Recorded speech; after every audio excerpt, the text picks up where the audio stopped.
Hi friends, welcome back to my channel B with উপহার। আশা করি তোমরা সবাই ভালো আছো। আজকে আমি তোমাদের সাথে শেয়ার করব চিকেন রারার একটা রেসিপি। তো চলো রেসিপিটা আমি কিভাবে তৈরি করি তোমাদের সাথে সেটা শেয়ার করছি।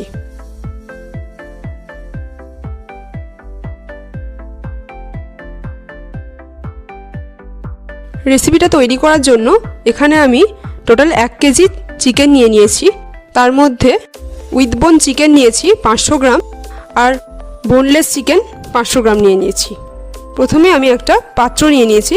পাত্রের মধ্যে দিয়ে দিচ্ছি উইথ বোন চিকেনটা, মিশিয়ে নিচ্ছি পেঁয়াজ কুচি, দিচ্ছি কাঁচা লঙ্কা, এবার দিয়ে দিচ্ছি টমেটো কুচি, এবার দিয়ে দিচ্ছি নুন, দিয়ে দিচ্ছি হলুদের গুঁড়ো, লঙ্কার গুঁড়ো, জিরে গুঁড়ো, ধনে গুঁড়ো আর দিয়ে দিচ্ছি মিট মশলা, দিয়ে দিচ্ছি 1 টেবিল চামচ আদা রসুনের পেস্ট, দিয়ে দিচ্ছি 1 টিস্পুন গোলমরিচের গুঁড়ো।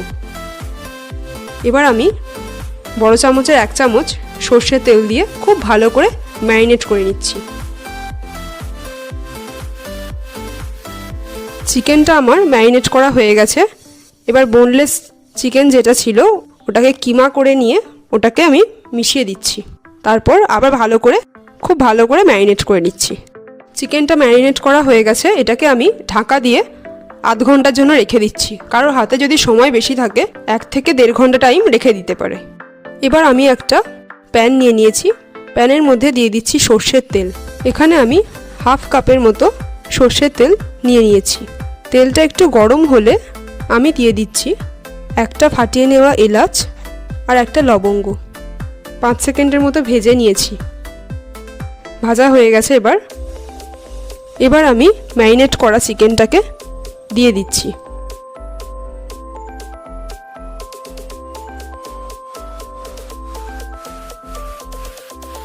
এবার চিকেনটা মিডিয়াম আঁচে আমি কষিয়ে নিচ্ছি।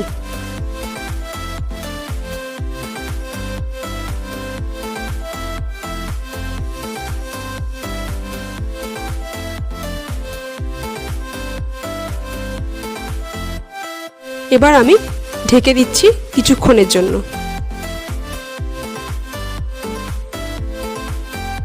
এখানে আমি কোনো রকম জল অ্যাড করিনি।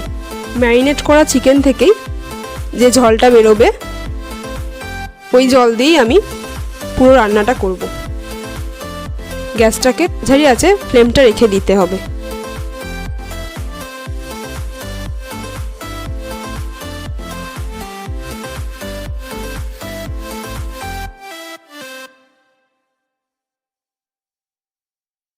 আবার আমি একবার ঢাকা দিয়ে দিয়েছি।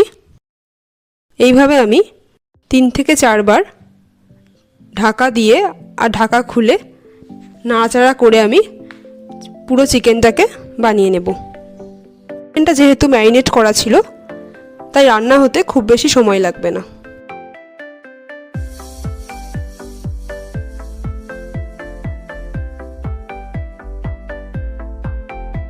পুরো রান্নাটা করতে আমার 15 মিনিট সময় লেগেছে। চিকেনটা আমার একেবারে সেদ্ধ হয়ে গেছে। কারোর যদি ইচ্ছে করে তো এই পর্যায়ে একটুখানি টক দই দিতে পারো।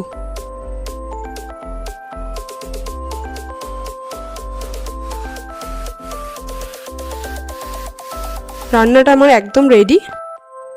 এটা আমি খুব সিম্পল ওয়েতে তোমাদের দেখালাম। আমার এই প্রসেসে একবার বানিয়ে দেখবে, আশা করি সবার ভালো লাগবে। তো আমার এই রেসিপিটা তোমাদের কেমন লাগলো অবশ্যই কমেন্ট করে জানিও। ভালো লাগলে একটা লাইক করে দিও আর চ্যানেলে নতুন হয়ে থাকলে অবশ্যই সাবস্ক্রাইব করে দিও। দেখা হচ্ছে আবার নেক্সট ভিডিওয়ে। ততক্ষণ ভালো থেকো, সুস্থ থেকো।